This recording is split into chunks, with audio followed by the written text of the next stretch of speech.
All right, I'm going to take a little informal poll of the church, okay?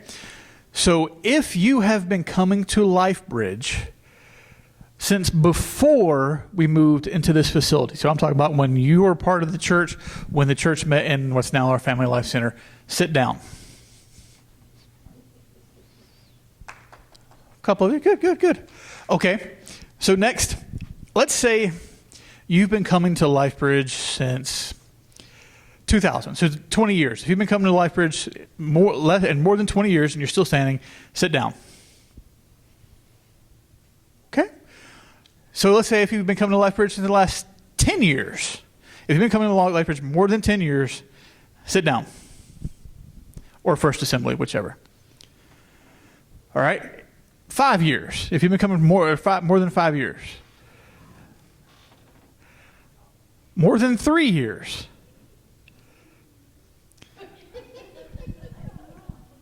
Yeah, that's fine. You guys can have a seat. The reason I wanted to know this, thanks, Kelvin, so you can have a seat too.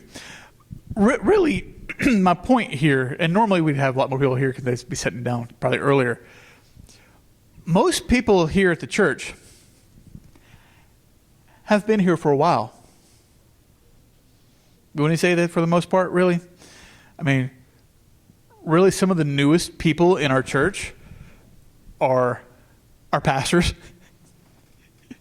And myself included. I mean, we're talking less than 3 years, and most people here have been here in the church longer than this.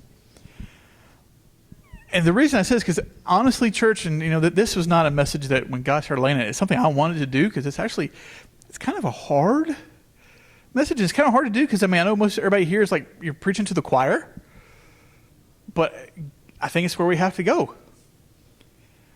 I personally, both as Pastor Dave and then as just regular member of LifeBridge Dave, I am concerned about our church. Almost to the point you could almost say, I'm almost worried about our church. I mean, look at us right now. There was a time when my brother and I came to LifeBridge, before it was LifeBridge, his First Assembly, in the late 90s. For one summer, this church was over 200 people. And we are less than 20 right now on this Sunday morning, 21. I mean, an average Sunday, if we hit 40, we think we're doing good on a Sunday. That concerns me. Not because of a number, but all the people that have either left or we've lost or the people that we're not reaching. Oak Hill is 8,000 people.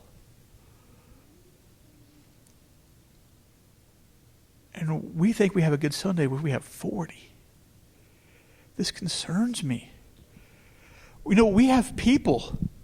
Now, I know that C word that was out there that we're not mentioning affected things last year. We have people who still have not come back.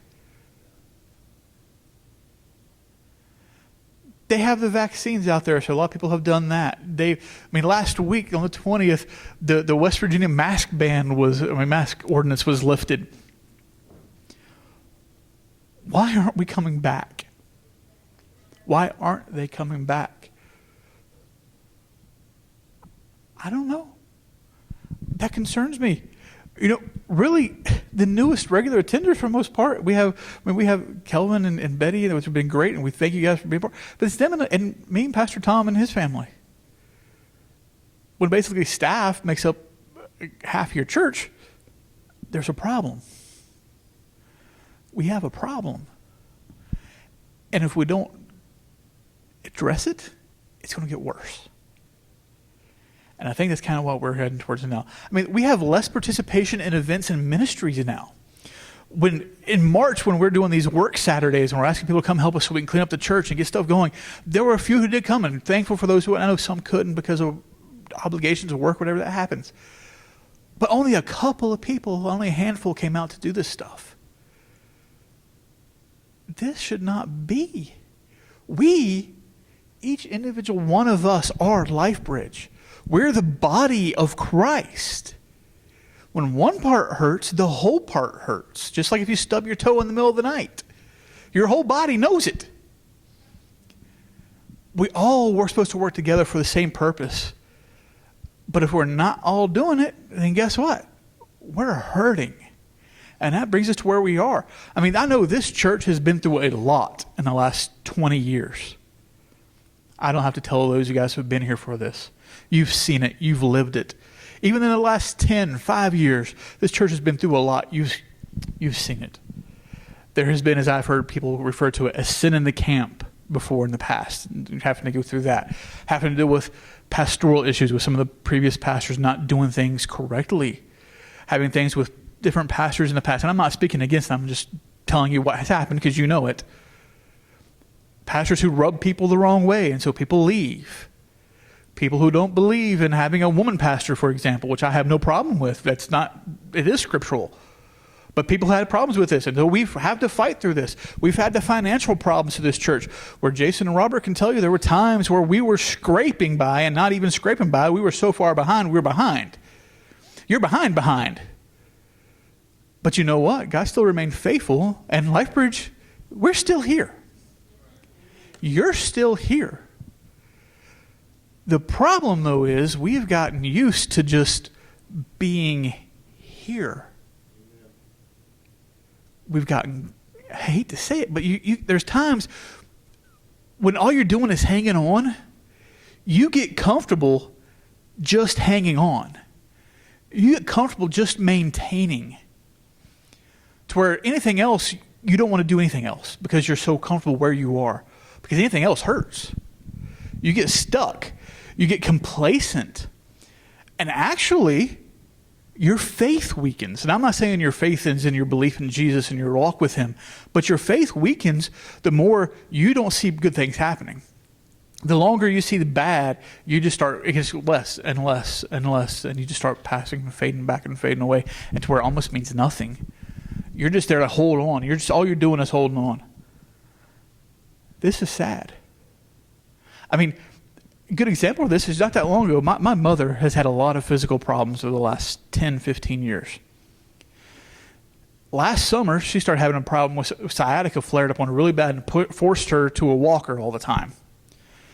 So when she had her neck surgery this past January to replace her other hip, it wasn't been until the past month or so that she's got off the walker. She probably could have been off the walker 2 or 3 months ago, but she got so used to having to be on the walker, she had to break the mentality, I don't need this anymore. And we have in so much pain and stuff in the church, we think we have to live that way. We have to stay this. We're looking at the present problems, we're looking at the past problems, and it's so big we can't see what's ahead of us. Rick DeBose, who is our general assistant superintendent, at Network Council back in May on Monday night service, he said something that Pastor Tom and I both have mentioned a couple of times. I'm going to do it again because it just stood out so great to me. He used to be the superintendent of the North Texas district. During his tenure there, of course, just like we've had to do in the Appalachian, they had to close some churches. That happens. We've closed 3 churches in Appalachian in the last 3 years. 2 of them within our own section, which is just sad. Because Pastor Shirley and Pastor Tom being the presbyter and assistant have had to do this. It's sad when you have to close a church. But they went and studied, why did these churches close? And the biggest reason they found was the churches that closed had no vision for the future 5 years ago. They lost sight of what they were doing and their reason, and they just tried to hang on.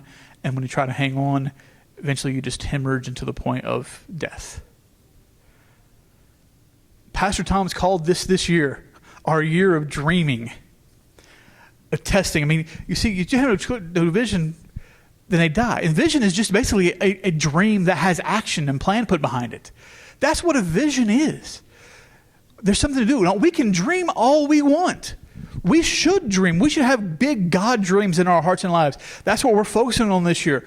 But if you don't put any action to your dream, you have a wish. We don't need any more wishes. We have enough wishers. We have enough well-wishers. We can wish to see this church do good things, or we can actually decide to do something and start doing big things. You know, here's another great example for you guys. All of my life, I have been the big guy. not by choice necessarily. Some of it, obviously, the choices have led that way. I have tried doing diets. I have tried working out and exercise. I have tried doing a lot of things, and nothing ever worked. To get to the point where I just basically gave up because nothing worked. So why even try anymore? Got to the point of, here I am. Then back this January, I had an opportunity come up to me, and I had myself faced with choices. I could do nothing. I could keep doing what I was doing, or I could make a change. And I thought about it seriously, and the more I thought, I went, really? Then finally I came to the what do I have to lose? I mean, really, nothing else has done anything. Why not? And now you guys have seen, you've been here with me since that time. You've seen how much I have dropped and lost in this time and still going. But it took a decision to say, what do I have to lose? What's worked in the past? Doing nothing hasn't done anything. Doing what I was doing hasn't changed anything. It's time to do a change. And I believe that we're getting close and closer and closer to that point as LifeBridge, where there are 3 choices before us. Do nothing, keep doing what we've always done, or get ready to do some new things. And I think that's what God's wanting us to say this morning. So if you have your Bibles or your devices, turn over to 2 Kings chapter 7. As you're going there, I'm going to give you a little history lesson as we're looking things up. We're going there in a little bit. Here's backstory for you. The kingdom of Israel has split. For those who don't know the whole Bible history, we'll give you some lessons here.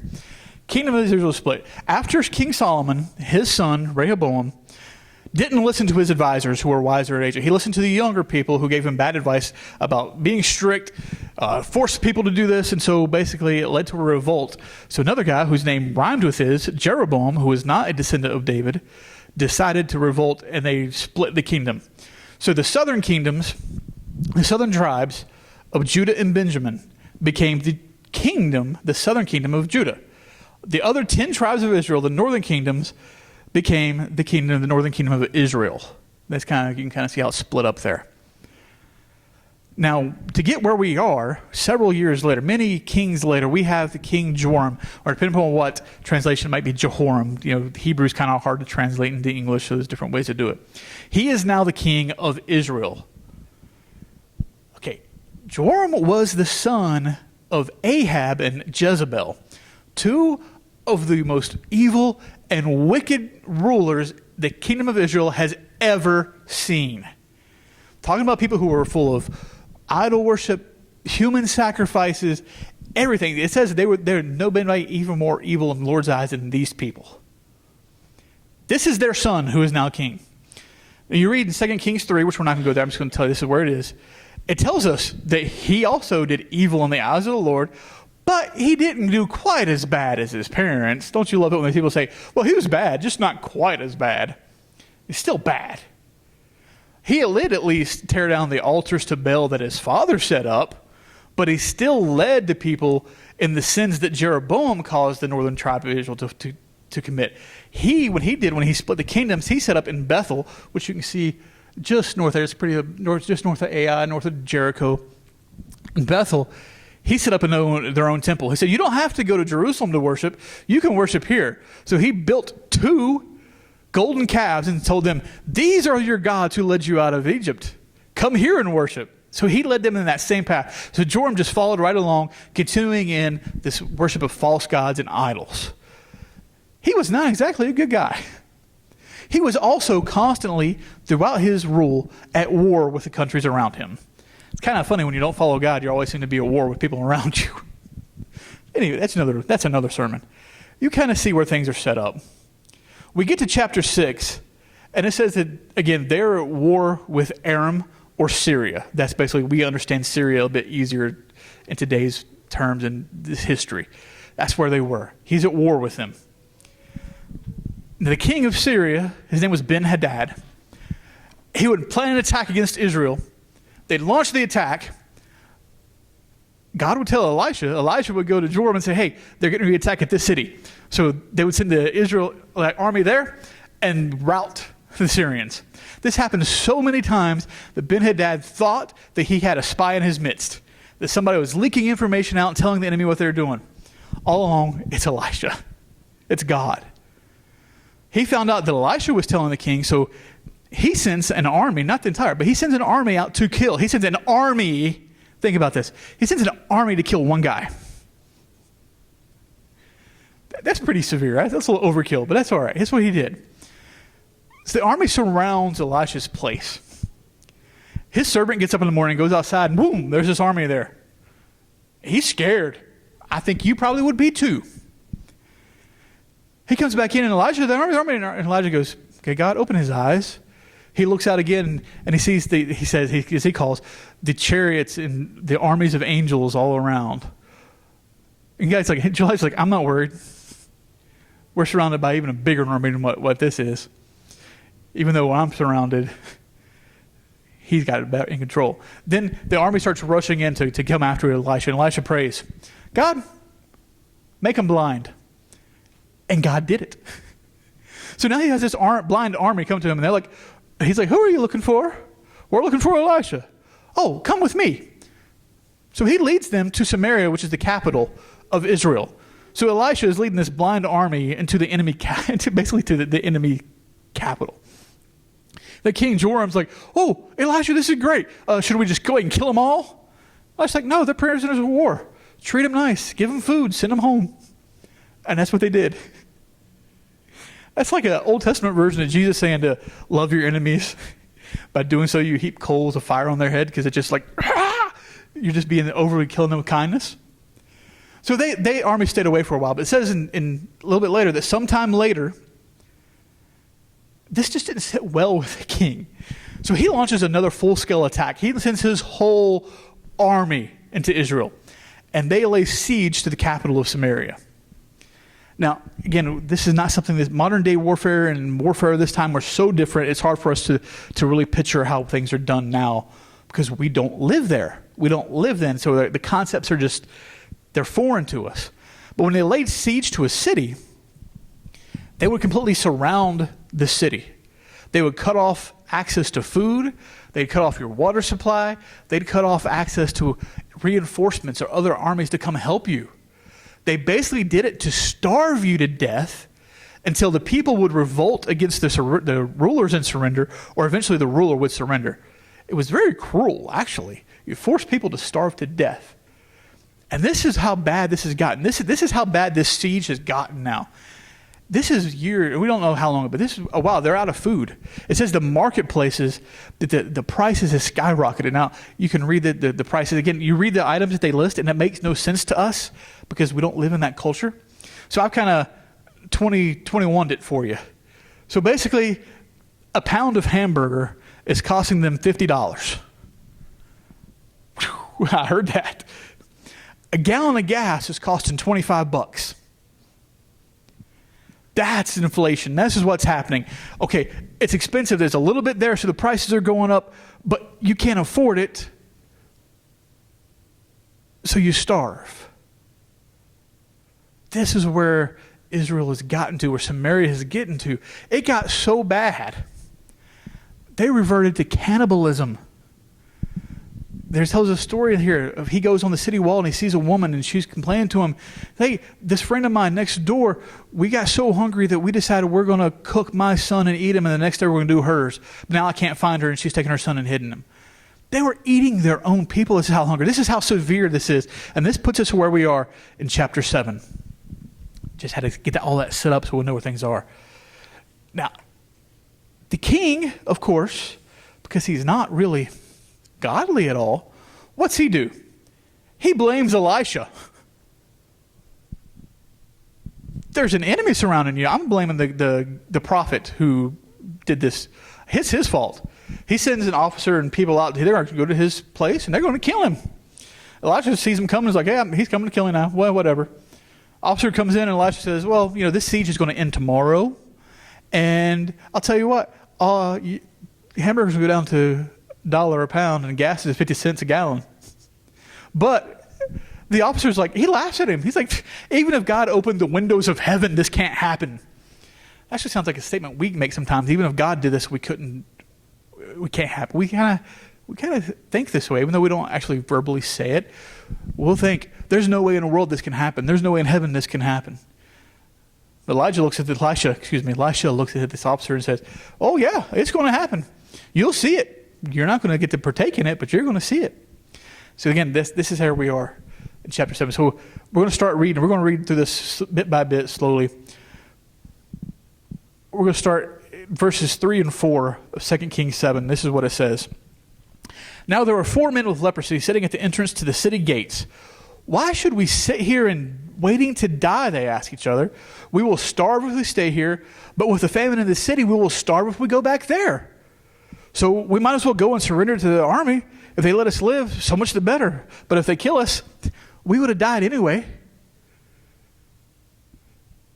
Lepers at the time, leprosy in the Bible is not leprosy as we know leprosy in 2021. It's not a disease where your body parts just start falling off. It was basically they lumped every skin disease into one term. It was so hard to translate when they were translating from the Hebrew into the Latin into where we got to. We just lumped it all in one thing. And it's just skin disease. They were very highly infectious. They spread around. They were getting to your food, into your water, your drink. So that's why God said you were unclean if you had a skin disease. You are forced, if you had this, you were forced to live outside of your community so that it wouldn't spread. You had to leave your family, your home. You had to leave everything. If you touched someone or something, you made that person or thing unclean as well. And even though Israel wasn't necessarily following God, the history was so built within them, they did the same thing. So lepers had to live usually in colonies outside of the cities. They had to rely on other people to bring them food because they couldn't go out and get it themselves. So we have 4 lepers now who are sitting outside the city gates during the middle of the siege where there is no food and people are starving. There's actually a Hebrew rumor. It's like tradition, but they don't have no base on it. If you think back to earlier in the day, when you think of Elisha and you think of when he healed Naaman of leprosy and they go wash in the river 7 times, and Naaman comes back and tries to pay Elisha, and Elisha says, no, just keep your money, I don't need it. But then his servant Gehazi went and said, give me the money. He changed his mind, and then he comes back and Elisha said, well, you got his leprosy now. There's actually a Hebrew tradition that says that these 4 lepers are Gehazi and his 4 sons. We don't know this. I just thought it was kind of interesting, like that could be kind of, here they are. But here, these guys, they're stuck. There's no food. There's nothing. They're castaways, living outside. They're about to die. But they actually made such a strong, bold statement where they said, why should we sit here and wait to die? And I kind of wonder, maybe there's a question we should ask ourselves. Why should we sit here and wait for the church just to keep going and eventually close? I think that's a very bold statement. And then they actually had something even bolder. This is a great statement of faith. They said, if we stay here, we'll starve and die. If we go back, there's no food there either. We'll starve and die. But if we go to the enemy over here, if they let us live, then awesome. If they kill us, what's the difference between the other options? We're going to die anyway. That's pretty bold faith, and I think that's the point where we need to start getting to. We can't keep doing what we're doing, because when we keep doing what we've always done, we're going to keep getting what we've always got. If we don't change things, we're going to keep getting things back. If we keep doing what we've always done, we'll keep getting the results we've always done. I love Einstein, the most brilliant man that we know currently in his intelligence, just defined insanity as doing the same thing over and over and over, but expecting different results. But that's just what we do. Let's just keep doing the same thing over and over. It'll change sometime, will it? I don't think so. We can't keep just doing the same things. We have to have this vision of trying something new and going out into the future. Let's move on to the next couple of verses here. We're going to read verses 5 through 7. So at twilight, they set out for the camp of the Arameans, but when they came to the edge of the camp, no one was there. For the Lord had caused the Aramean army to hear the clatter of speeding chariots and the galloping of horses and the sounds of a great army approaching. The king of Israel was hired, the Hittites and Egyptians, to attack us, they cried to one another. So they panicked and ran into the night, abandoning their tents, horses, donkeys, and everything else as they fled for their lives. These 4 lepers made a decision to move on. They didn't stay put. Again, this is hard for us to think of in 2021 when we think army tactics and battle tactics. We think the army, we have our tents and we have our camps, and then we go out from there and they do their battles. And half the time now we're in an age where we can do battle without being in place because of technology. But there, when they went to battle, they sent the army. The army didn't just go out with just their army, their weapons of war. They took everything they owned. They took all their possessions, all their wealth. They set up basically tents and camps. Basically, they set up a little city and towns wherever they went. That's how they were able to travel to keep stuff going. So when they come to this is a major thing that they're around. And it's left all of this in the past, but they decided, these 4 lepers who had no other option, to move on. Read verses 8 and 9. When the men of leprosy arrived at the edge of the camp, they went into one tent after another, eating and drinking wine, and they carried off silver and gold and clothing and hid it. Finally, they said to each other, "This is not right. This is a day of good news, and we aren't sharing it with anyone. If we wait until morning, some calamity will certainly fall upon us. Come, let's go back and tell the people at the palace." They get to the camp, and there's nobody there. They sneak. I can just see this because, you're going into this enemy camp. You're just 4 people who are already cast out. You don't see anybody. You don't see any guards, but that doesn't mean they're not there. It's the middle of the night, so they kind of sneak into one tent. Oh, there's stuff here. They're hungry. They're starving. They see food. If you're starving and you see food, what are you going to do? You're going to eat it. And they did. They went to another tent. It's just the same way. Again, people who are starving have a tendency to overeat because they're trying to make up from how much they didn't have. And they go in there and they eat it. And they're like, oh, we have all this stuff. Wait a minute. Maybe there are people who just aren't in these tents right now. Let's take this stuff. Let's go hide it. Because if they come back and if they don't catch us, when they leave, we can go get this stuff, take it back to the city, and we'll have wealth. We'll have what we didn't have. That's why they hid it. But then they came to their minds and said, this isn't right. God's provided something, and we're trying to keep it to ourselves. We have to go back and tell everybody. And I think, again, this is where we are. We should enjoy the results of God's provision and his power. But when he gives stuff to us, when he provides stuff, when he blesses for us, it's not just for us to keep to ourselves. We have to share it with those who are yet to come, both out in the world now and those to come in the future. He doesn't bless us to bless us now. He blesses us so that we can bless others in the future. We're enjoying the blessings of this facility that was built 25 years ago. And very few are here from that time period still. But we are getting to enjoy the somewhat of the vision from then now. So my question now is, what are we leaving for the generations to come after us? That's the question before us here. I know, just like these lepers who had hard times, they're cast out from their people, their families. They're outside the community from everybody else. They have no food. They're starving to death. They're having hard times. We know hard times here. They're not the same, but we know we're going through them. We're still in the middle of them. But we can't just stay focused on what's going on now or what happened in the past. That's why in your car, your rearview mirror is not as big as your windshield. It's there to let you see where you came from or what's coming behind, but it's not there. You're supposed to go forward. That's why the windshield is open so you can see what's ahead of you. Yes, the past has happened. We honor the past. We respect what has happened before that was good. We learn from the past, but we have to keep moving on. If we just stay right where we are, we're always going to be right where we are. We have to keep moving forward. God's going to continue to bless. He has. As long as we're continuing to be trusting him and stay faithful to him, he will lead us into new directions and new seasons. He does say in Isaiah, see, I am doing a new thing. He wants us to do things, but we get stuck in the current now things. But he says, I'm doing a new thing. Do you not perceive it? That's where we have to have this vision that drives us into that new thing that he has for us. We can't keep it to ourselves. It's not just about us and for us.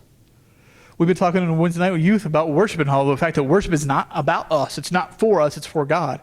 But when God does stuff back then to us and for us, it's not always just for us. He gives us stuff that we can do other stuff for others. I mean, he gave the most precious gift in the world. What's John 3:16 say?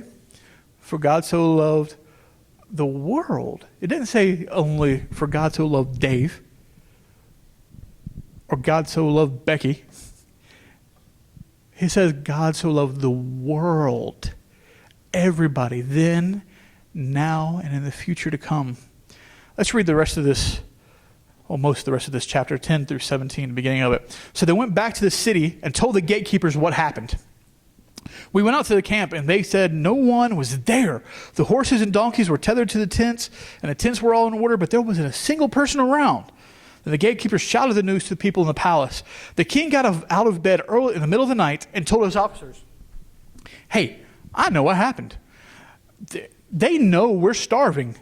So they left camp and have hidden out in the fields around so that when we go out, they're going to come in and capture us and then take the city. One of his officers replied, we'd better send out scouts to check it out.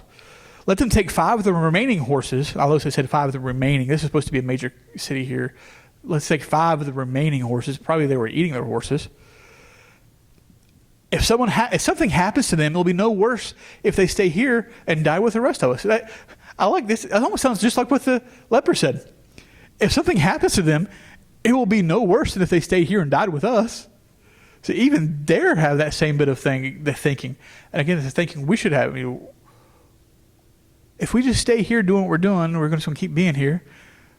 It's no worse than if we try something. Pick up again in verse 14. So 2 chariots with horses were prepared, and the king sent scouts to see what had happened to the army. They went all the way to the Jordan River, following a trail of clothing equipment that the Arameans had left and thrown away in their mad rush to escape. The scouts returned and told the king about it. Then the people of Samaria rushed out and plundered the camp. So it was true that a pound of hamburger sold for $1 and a gallon of gas for 50 cents. Just as the Lord had promised, the king appointed his officer to control the traffic at the city gate. But he was knocked down and trampled to death as the people rushed out. So everything happened just as Elisha had predicted and prophesied. They shared the news, but people didn't believe it. We share the gospel right now. People don't believe it. Doesn't mean we stop sharing.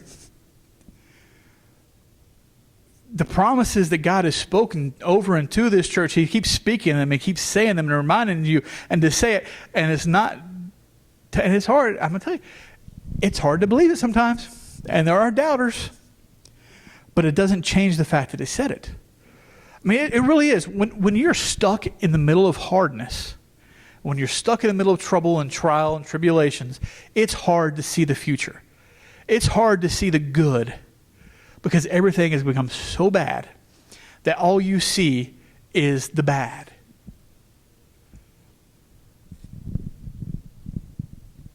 We've seen the woes. We've seen the struggles that we've been through here. It's hard to think of when we see that the prophecies over this church that our future will be greater than our past. And we look at the past and we're like, anything can be better than that, but I don't see how it can get any worse. We look at the past and we stay stuck there. When the different people through the years of the history of this church who have visions that God has placed on them of this church, and I don't just mean this building, but this church, LifeBridge, this fellowship, this body of believers, being a lighthouse into this community in this area, of this body, this church, basically being this block, reaching out and being a light. Man, I admit that's hard to see. Because you're like, I don't even know how we can get there. We almost do like what the king's officer said. Even if God opened the windows of heaven, this can't happen. We almost look, when we look at numbers sometimes, that's what we say. But if we don't, but God said it, he's going to do it. As long as we, again, remain faithful and just stay on this. There are hard times. There have been bad times. Yes, it's happened, but we can't live there.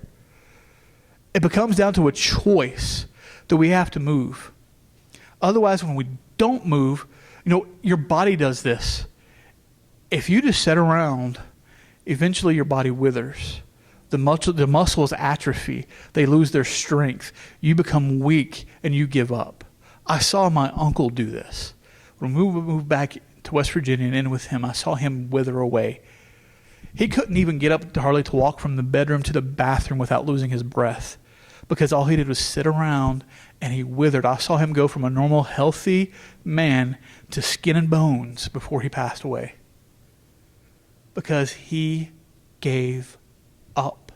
He sat around doing nothing. Nothing's going to change, so let's just, whatever.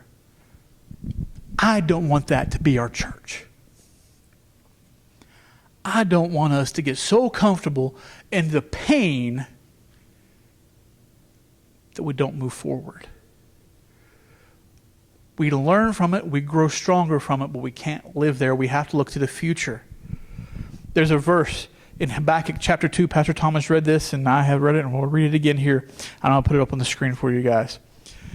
Where he says, this vision is for a future time. It describes the end, and it will be fulfilled.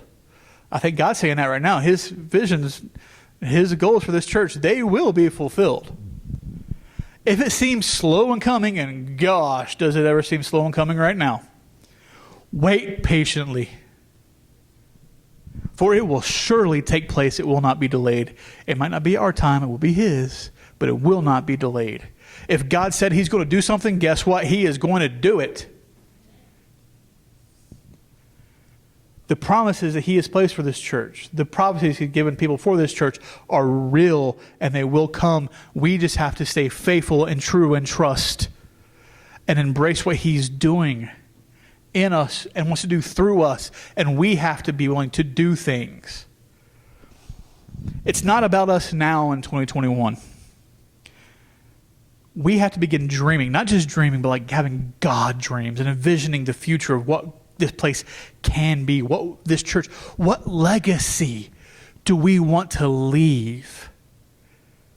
Parents always say they want their children to have better lives than they did. So they do everything they can to equip them and empower them so they can be better. Well, the good parents anyways. We know there are some. Why don't we do that here? We want to leave a legacy that not just like Evan can see, or the students that we have now, or the children who are coming can see. We don't want to leave that. We don't just want to think about them right now. What about their kids and their grandkids and their grandkids and their grandkids? The generations to come. If we leave a legacy now for them, that means we're looking at the future. I've heard people say, well, we need to do these outreaches for our kids and students. Yeah, we probably should do some more stuff with them. But guess what? If we did an outreach for kids and students and we doubled or even tripled the size, guess what would happen? They wouldn't stay here long. You know why? We don't have people willing to work and help them. I'm just going to be blunt with it. I couldn't handle 20 students by myself. Nursery sometimes is struggling when they have 10. A couple times they've had as many as that. And 2 people gets a little rough in there for that. That's when we have to do stuff. We have to be involved. Just because we may have retired physically doesn't retire us from what God wants us to do. Well, our job, his job for us, is not done until our time on earth is done. We might not be able to do as much as we used to do, but he is not done using us if we're willing to continue to let him use us. Until our end, he is not done with us. And we don't stop until he says stop. Remember, the churches that closed had no vision 5 years ago.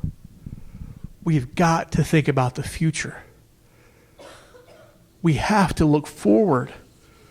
We can't just keep doing what we've always done. I remember when I was in Pennsylvania, and this is nothing against him because he was a good pastor, but there was ideas that we had. We wanted to do something new, some kind of new outreach, and we talked about it. Let's do this. And his first response was, well, this didn't work at my last church, so it's not going to work here. How do we know? Eventually, we ended up doing it, and it was a huge success. But we never know until we're willing to try. But we just can't keep doing what we've always been doing. We have to make some changes. And this means that we just can't come to church. We were never meant to just come to church. We are the church. This is just a building that we come in that we've labeled a church. We are the church. We're not just supposed to come and sit in these seats on Sunday mornings and maybe listen, maybe sing along to the worship songs and listen and maybe not sleep during a service and maybe do this and say we maybe put in the offering, maybe do. That's not what we're called to do. We're supposed to take care and steward what God's given us, and we're supposed to be a part of the body working together. We must engage in worship. We have to engage in prayer. When we have a prayer time and meeting time, there should not be an empty seat from all of our members who come in when we say it's time. We need to have a time of prayer right now. We should have everybody volunteering. Yes, I'm seeking God right now with the whole church. But we say there's a time of prayer and 3 people show up. This is what concerns me. This is what I'm saying. We're stuck doing the same things. In order to get something new, we have to do something new.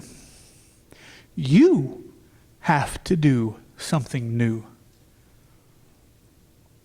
We have to share the gospel.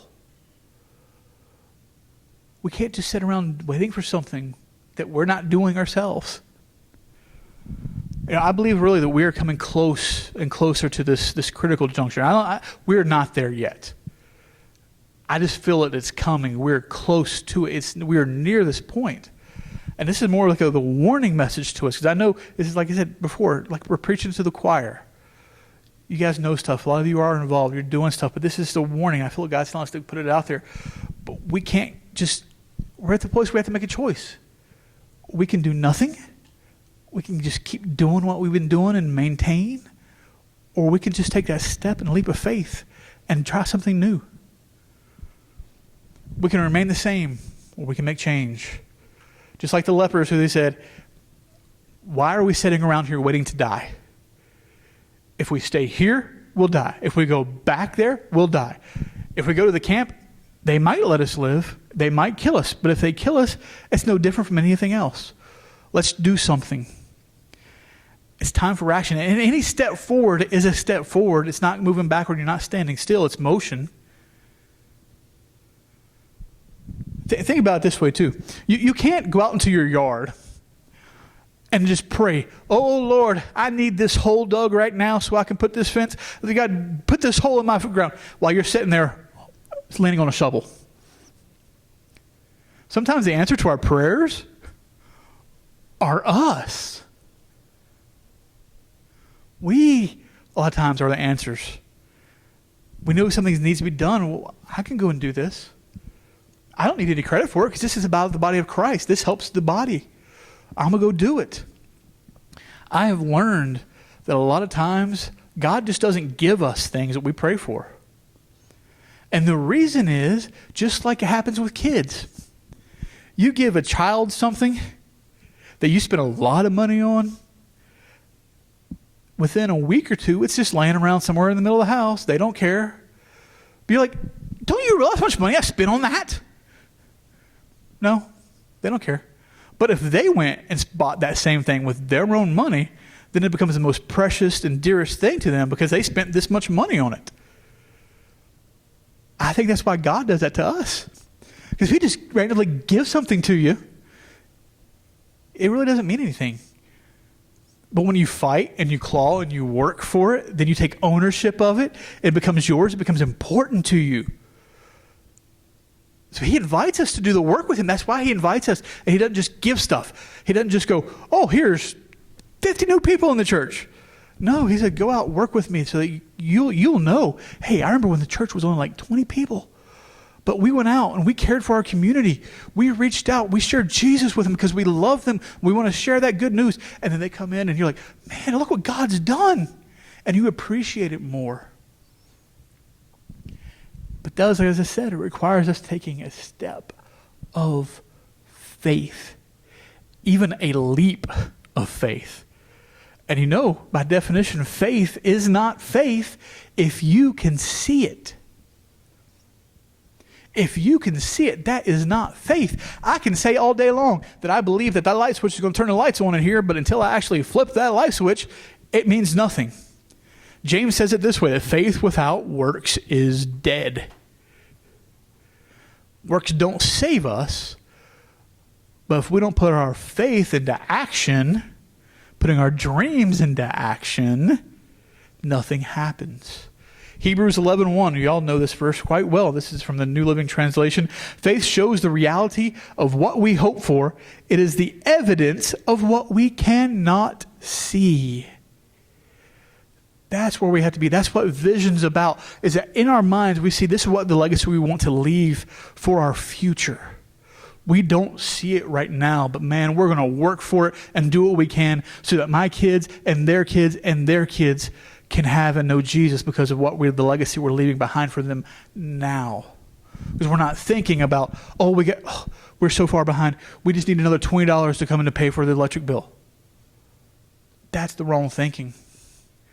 We say, okay, God, we know we have to pay the electric bill. That's the way it is. But we're trusting you to provide, so we are giving an increase. That's why we decided this year to make this year a year of dreaming, that we want to double our missions giving this year as a church. Because we know his word says when you give, you receive. We don't give to receive. That's just part of the weird God math that when we do give, he does give back.